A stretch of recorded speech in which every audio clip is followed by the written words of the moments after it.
Mengapa kita kurang melihat tanda ajaib dan mujizat kesembuhan? Karena kita telah membatasi kuasa Tuhan dengan ketidakpercayaan kita. Kuasa Tuhan tidak terbatas, tapi kita batasi karena kita tidak percaya. Mengapa kita tidak percaya? Karena kita memakai logika manusia, pikiran manusia. Bukan berarti pikiran kita tidak bisa kita pakai, saudaraku.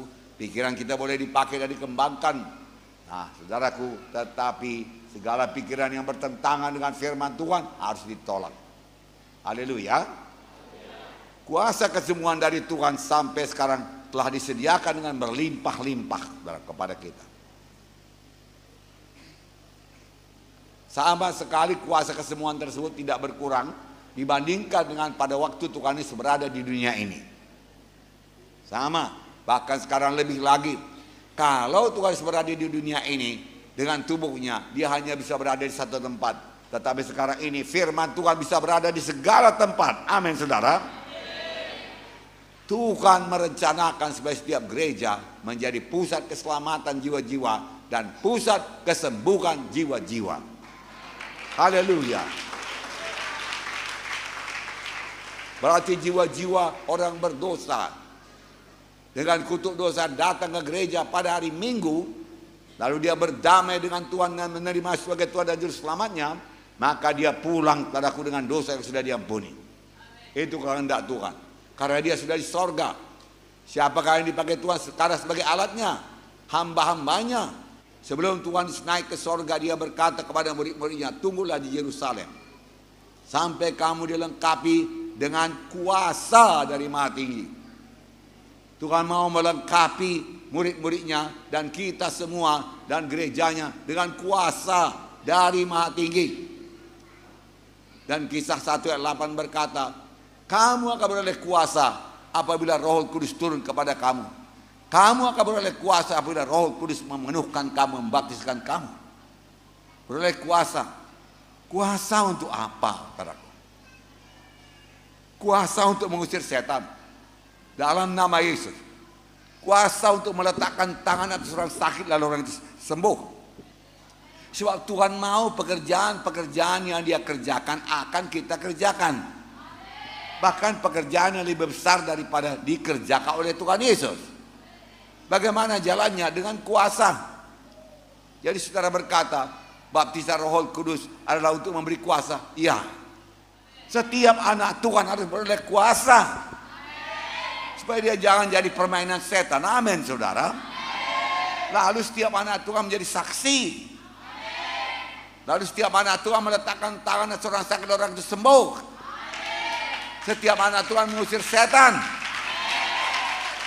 Haleluya. Adalah kehendak Tuhan untuk menyelamatkan saudara. Adalah kehendak Tuhan untuk menyembuhkan segala penyakit saudara. Adalah kehendak Tuhan kepada saudara untuk keluar dari kursi roda. Adalah kehendak Tuhan kepada saudara untuk melepaskan tongkat-tongkat penopang. Haleluya. Adalah kehendak Tuhan kepada saudara menyembuhkan darah tinggi, stroke, amin, penyakit ginjal, penyakit paru-paru, penyakit jantung, bahkan sampai kepada kanker tumor. Tidak ada yang mustahil kepada Tuhan. HIV, AIDS, saudaraku, yang katanya tidak bisa disembuhkan, yang perlu percaya. Yesus sudah menyediakan, saudaraku, kesembuhan berlimpah-limpah pada malam ini, keselamatan berlimpah-limpah pada malam ini.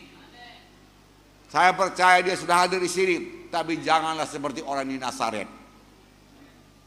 Yesus adalah orang dari Nazaret. Pada suatu hari dia kembali ke Nazaret dengan membawa segudang tanda ajaib dan mujizat. Tapi firman Tuhan berkata, di Nazaret ia tidak dapat mengadakan satu mujizat pun di sana, kecuali menyembuhkan beberapa orang sakit yang meletakkan tangannya atas mereka. Ia merasa heran atas ketidakpercayaan mereka. Sudah sediakan mujizat, mujizat keberkatan, mujizat hidup baru, mujizat hidup yang berkuasa. Disediakan Tuhan bagi orang Nazaret, kesembuhan. Tetapi orang Nazaret tidak percaya karena dia mengenal Yesus secara badani. Dia tidak mengenal siapa Yesus. Ini kan anak Yusuf, kita main-main bola bersama-sama dengan dia. Dari mana dapatnya hikmatnya ini? Itu menghalangi dia. Dia tidak kenal Yesus anak Allah. yang datang ke dunia ini menanggung dosa manusia. Saudaraku, yang kasih dalam nama Yesus. Dan dia bukan anak Yusuf, saudaraku. Saudaraku, dia Tuhan yang menjelma menjadi manusia untuk menyembuhkan manusia. Ia tidak dapat, bukan tidak mau. Yesus mau menyembuhkan. Yesus mau mengadakan tanda ajaib. Yesus mau memberkati luar biasa. Karena di sana dia dibesarkan. Tapi mereka tidak percaya dan heran, saudaraku. Kesembuhan tidak tergantung lagi kepada Tuhan karena Tuhan sudah sediakan semua kesembuhan tersebut. Kesembuhan tergantung kepada apakah sudah bisa percaya apa tidak, saudaraku. Percaya apa tidak. Saya bacakan satu contoh, saudaraku, yaitu mengenai seorang bapa, saudaraku. Anaknya dirasuk setan. Setan ini jahat, saudaraku. Seringkali mencampakkan anaknya dalam air, dalam api, hendak membunuhnya. Saya bacakan Markus 9:20-24. Lalu mereka membawanya kepada Yesus. Waktu roh itu melihat Yesus, anak itu segera digoncang-goncangnya, dan anak itu terpelanting ke tanah dan terguling-guling, sedang mulutnya berbusa. Lalu Yesus bertanya kepada ayah anak itu, sudah berapa lama ia mengalami ini? Jawabnya, sejak masa kecilnya. Dan seringkali roh itu berada dalam api maupun dalam air untuk membinasakannya. Sebab itu jika engkau dapat, jika engkau sanggup, berbuatlah sesuatu, tolonglah kami dan kasihanilah kami. Jawab Yesus, katamu jika engkau dapat, katamu jika engkau sanggup. Tidak ada yang mustahil bagi orang yang percaya. Haleluya. Tidak ada yang mustahil bagi orang yang percaya.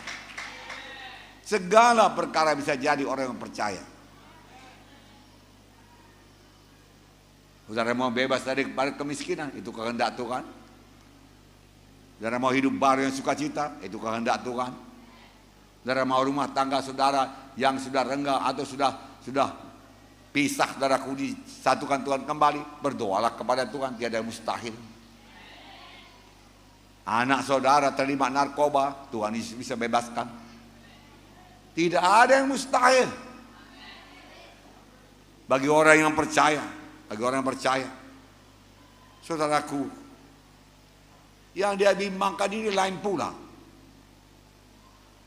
Kalau orang yang sakit kusta tadi, dia tidak bimbangkan kuasa Tuhan. Aku percaya kuasamu cukup Tuhan. Jika engkau mau, engkau sanggup menyembuhkan aku. Yang dia bimbangkan apakah Tuhan mau apa tidak. Tetapi, saudaraku, bapak anak ini, saudaraku, yang dia bimbangkan, kalau engkau dapat berbuat sesuatu, kalau engkau sanggup, sama kau pun tidak ada yang mustahil kalau engkau bisa percaya, Tuhan berkata. Lalu saudaraku, bapak anak itu berkata, tolonglah Tuhan aku yang tidak percaya ini. Tolonglah Tuhan aku tidak percaya ini. Yesus, pada waktu Yesus berdiri di depannya, dan Yesus menolong ketidakpercayaannya menjadi percaya. Lalu Tuhan Yesus menangking roh jahat itu. Luar, dia katakan. Roh jahat itu membanting anak itu. Orang berkata sudah mati, tapi Yesus membangkitkannya. Anak itu sembuh. Dari kecil kerasukan setan. Dari kecil mau dibunuh setan. Saudaraku, jangan dekat dengan setan. Saudaraku, setan datang untuk mencuri, membunuh, membinasakan. Saudaraku, punya iman. Firman Tuhan berkata, doa dengan iman akan menyembuhkan orang sakit itu. Kalau dia telah berbuat dosa, Tuhan akan mengampuni dosanya. Malam ini mulai berdoa dengan iman. Sama seperti imanmu jadi padamu. Saudaraku yang kasih itu iman. Saudaraku, amin saudara. Kalau saudara bimbang, bagaimana tanda-tanda bimbang? Bersandar pada perasaan. Kalau perasaan saudara bertambah baik, saudara berkata sembuh aku. Besoknya perasaan saudara bertambah tidak baik, saudara berkata rupanya aku nggak sembuh. Saudaraku, firman Tuhan tidak berubah. Tuhan tidak pernah menarik janjinya. Kalau Tuhan sudah sembuhkan berarti sembuh. Haleluya. Kelemahan manusia yaitu bersandar kepada perasaan, bersandar kepada penglihatan. Mari percaya kepada firman Tuhan. Amin saudara. Ya, percaya kepada firman Tuhan. Tidak peduli bagaimanapun besarnya kebutuhan saudara untuk kesembuhan, semua sudah ditanggung Tuhan di kayu salib di Golgota. Semalam kita lihat bagaimana Tuhan sengsara untuk memikul dosa kita, bagaimana dia dicambuk untuk menyembuhkan penyakit kita, bagaimana dia mengangkat salib dari Yerusalem ke Golgota. Dia jatuh tertimpa salib, saudaraku, tidak sanggup lagi. Simon dari Kirene membantu dia mengangkat salib sampai ke Golgota. Disuruh tangannya dipaku, kaki dipaku, kepala diberikan mahkota duri. Dari mana-mana mengalir darah, tetes. Firman Tuhan berkata, darah Yesus menebus kita. Darah yang kudus menebus kita. Bukan kebenaran kita, bukan kejujuran kita, bukan pula sumbangan-sumbangan kita, bukan pula amal-amal kita. Semua itu sangat bagus dan berkenan kepada Tuhan, tetapi tidak sanggup menjadi jembatan sampai ke sorga. Yang bisa menjembatani jalan ke sorga hanyalah Tuhan Yesus. Kita terima dia sebagai Tuhan dan Juru Selamat kita. Kita terima darahnya menyucikan dosa kita. Karena perbuatan baik tidak menghilangkan dosa kita. Tuhan suka perbuatan baik dan Tuhan berkati perbuatan baik, saudaraku. Tapi dosa yang sudah kita berbuat tetap dosa. Hanya satu yang bisa mengampunkan dosa, yaitu Tuhan Yesus Kristus. Amin. Oleh sebab itu terima dia pada malam ini dalam hati saudara. Barang siapa memiliki Yesus, dia memiliki hidup yang kekal. Barang siapa tidak memiliki Yesus, dia tidak memiliki hidup yang kekal. Keselamatan terdapat dalam Yesus, bukan dalam acara gereja, baptisan, sindir dan lain sebagainya. Tapi bagaimana hubungan pribadi saudara dengan Tuhan Yesus? Adakah saudara kenal Tuhan Yesus? Adakah saudara bisa bersekutu dengan dia? Semua acara gereja itu bagus. Saudaraku, tapi semua itu sebenarnya menunjuk kita supaya kita datang kepada Tuhan Yesus dan menerima dia masuk dalam hati kita, menjadi Tuhan dan Juru Selamat. Nah, saudara yang kasih dalam nama Yesus, percayai firman Tuhan, ucapkan firman Tuhan, pegang janji Tuhan, ucapkan selalu berulang-ulang, katakan segala perkara bisa jadi bagi saya yang percaya. Kalau saudara belum percaya, sebagai bapak anak yang anaknya kerasukan itu, berkatalah, Tuhan tolonglah aku yang tidak percaya ini. Sebab percaya itu pun anugerah Tuhan Yesus. Tuhan memberikan kepada yang percaya dan anaknya sembuh. Haleluya, saudaraku.